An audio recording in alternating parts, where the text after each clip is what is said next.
Good morning, everybody. Welcome to an episode of Change Starts With Us, Ohio. Today we're with Edward Lang, who will also be our co-host on Anchor twice a week on Mondays and Fridays. And the time will be determined later, and the name of the program will be determined shortly, hopefully. Welcome, Ed. What's going on, man? How you feeling? I'm feeling real good. Let's share a little bit about what the podcast is going to be about. Okay, so the main thing the podcast will be about is we want to highlight the death penalty in Ohio. We want to advocate to get people. This call is originating from an Ohio correctional facility and may be recorded and monitored. We want to advocate to get people to urge legislators to abolish the death penalty in Ohio. We also want to bring awareness to prison reform and other social issues that's going on around the world. Be a voice for it. This is going to be outstanding. It'll be about 20 minutes twice a week. You'll be able to JPay Ed and ask him any questions, or write him. So he'll be available. But that's kind of neat. Let's go into where we left off the other day. I believe it's more on your case, and your innocence. Okay. The thing that I want to always, get people to understand is, the thing that's online is the prosecutor's version of the events. It's not factual. It's it's what they're presenting to the courts of what they believe happened. The things that we file in the appeal process are the things that we're challenging against what the prosecutors are saying. They hold the burden in a sense of, convincing the courts to, uphold the convictions, and we have to prove that what they have put in the trial and what they have been, perpetuating is not fact. Everything that I've spoken about, the things that I continue to speak about, and the things that I will speak about, I have factual proof of statements, transcripts, photographs, affidavits, and the works. These things were presented during the appeal process. The prosecutor's, argument is against my lawyer's argument. So whoever has the best argument is pretty much will win. I had poor lawyers that didn't properly represent me, so I'm taking it upon myself to represent myself now. I'm in a motion to file things pro se to get the courts to reconsider my case, and hopefully I can get remanded back down to either state or district court in order to be able to get back under an appeal. And if I'm able to get back under an appeal, I'm almost certain that I can bring more awareness to the issues because I'm a fight for myself. That's the main thing. Right, and nobody's going to fight like you fight for yourself, neither. Absolutely. You pay attorney $20,000, for lack of results. We need to hold them accountable as well as the prosecutors. Absolutely, but something I've realized over the years, a lot of people that have been exonerated from crimes, and a lot of people who have been able to put in the spotlight of their innocence, they have been able to do this through the help of outside people. People that are not lawyers, people who have a platform, people who genuinely care about the fact that the system has let them down, and that garners attention to get other lawyers who are in a position to help, to be able to help them. So, right. The court appointed lawyers that we get, they're underpaid. They're overwhelmed with majority cases that they're not completely putting their full force behind. They're right. State appointed lawyers. So in a sense, even though they represent us, they work for the state. So right. That definitely has to be understood. Right. Well, it's kind of sad on how our judicial system has let down so many people, especially those that do not have the money to fight their case, like somebody that was fairly wealthy. Absolutely. Yeah. Absolutely. That's why, we have to use our platforms, whether it be social media, whether it be, through the jobs that we work, whether it be, out in the communities or whatever. We have to get out and vote, not just vote to, get a new president elected, but, vote. If you see things that's going on in your neighborhoods or your communities or your cities, your states, don't just speak out against it, you know what I'm saying? Do something to try to, change conditions of it by voting to change laws, getting, better people appointed as prosecutors, judges. These people are elected. They're not just people that take jobs. There are elected judges. There are elected, district attorneys and prosecutors and so forth. So, we have the power to, vote to change these people who are, in a position of power and that's misusing their power because, like I said, I'm one of many people, and a lot of people do not have a voice or have people who believe in them or have family or anyone in their corner. So a lot of times, we regress our situations, like Right. I've been in prison for 14 years. This is my first time in prison. I did 7 months, prior to this, death penalty case.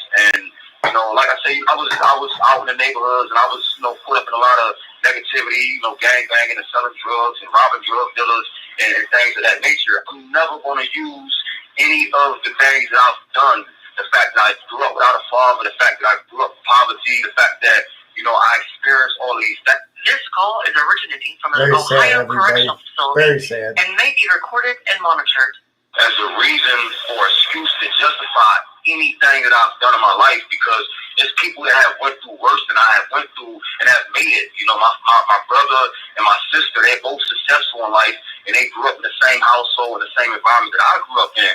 However, as human beings, as individuals, we internalize the things that we go through differently than other people. You understand what I'm saying? So Right. I internalized my environment differently than my siblings did, differently than other people did. And as a result, it kind of shaped my perception of my reality and caused me to be able to make bad choices. I had help. I had people who tried to reach out and tried to keep me from doing wrong. My mother raised me better than the way I was, out in the community acting. My mother was a single parent mother. She worked 2 jobs to provide for us. My mother did the best that she could that any mother or any child can ask any mother to do.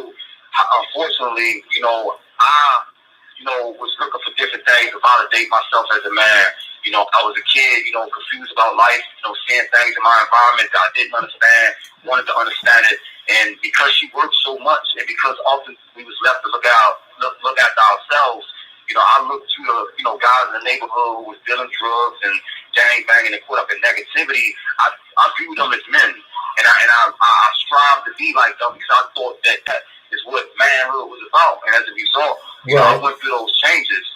My mother, we fought tooth and nail. She didn't want me to go through the things that I was going through. My mother, experienced things in her youth that she didn't want her children to go through. So, we butted heads a lot. And I thought I knew everything. I thought I, was doing what I wanted to do and all of that. And it was her way or no way. And I chose the no way. And as a result, this is the end result of the choices that I made, but, this is not the end result of life itself. And I feel like the only thing that I can do in a position that I'm in is I'm able to get that platform to possibly one day get off death row or possibly one day get back out in society.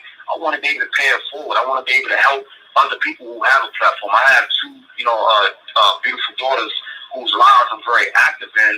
And, I want them to be better than me. I don't want them to just view me as, someone who's incarcerated. My daddy's locked up. That's the end of the story. No, I want them to be able to say, my daddy did this. My daddy, wrote books. My daddy, committed, took advantage of opportunities. However, my daddy's locked up. And I want them to be proud of, me as a man. So in order for me to be able to allow them to be proud of me, I had to take a step back and look at myself and really, be honest with myself from, from an honest perspective of trying to change the way I respond to life, and I grew so much over the years. I started out in here running around, caught up in a lot of negativity. I was bitter, I was angry, feeling like I had nothing to lose. The system let me down, and it took a long time to get where I'm at now. I'm not perfect, I'm not a saint, I'm not an angel. I still have a lot of growth and development to do as a man. However, I'm in a position in my life where, I'm trying my hardest to stay on a path of righteousness and trying to help other people, Well, I think you're on the right path. And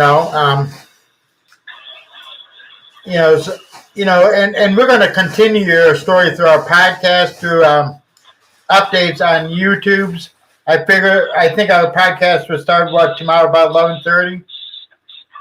Yeah, that'll be perfect. Okay, and make sure you email me the name tonight so I can write a post and get people to join us on Anchor at Change Starts With Us Ohio. And I'm letting Edward pick up the what we're going to discuss every day. Every Friday and Monday. He might want to talk about some of the issues some of the other people on death row are facing, so we could bring awareness out. Absolutely. And we got to show people that the death penalty is wrong and immoral is what we need to show. Absolutely. It doesn't make sense for us to be, condemned in the sense of we're accused of killing people, bro. We did it or not. We're accused of killing people.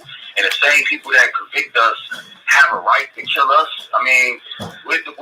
This call is originating from an Ohio correctional facility and may be recorded and monitored. I think that's about to change, though. Yeah, absolutely. It doesn't make sense, and I urge people, to vote, post content, retag and repost and relink the videos and the content that we post.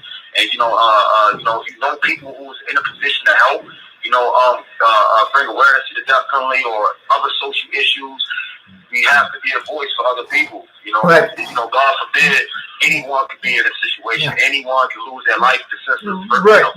And we're gonna be up at Chillicothe protesting on the 17th of October from 1 to 3 p.m.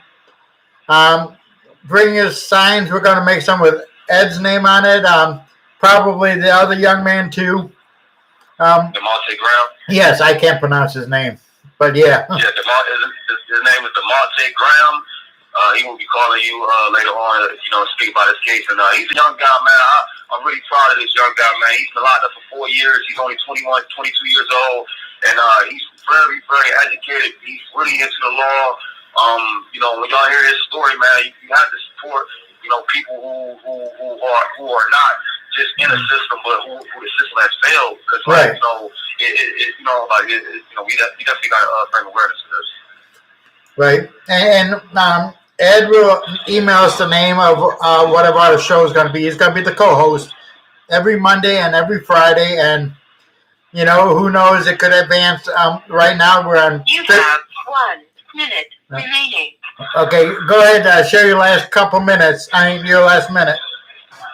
Okay, we're thinking about the name being the Freedom Project, and the Freedom Project is not just deals with incarceration, but just freedom of people trying to, be free of all kinds of ill conditions in society and in life in general. We all locked up in many ways, and you definitely have to advocate and be a voice for other people, not just people that are your family or people you love, but just, be humans, man. Be humanitarian and try to, help others. I definitely appreciate you, James. We're gonna have more content available, and people share the link. Okay.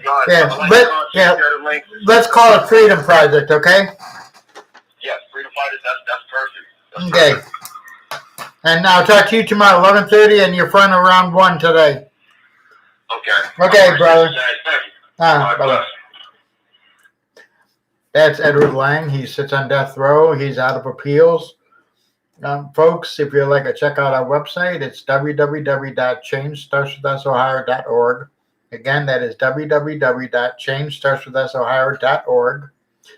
Our email is changestartswithusohio@gmail.com.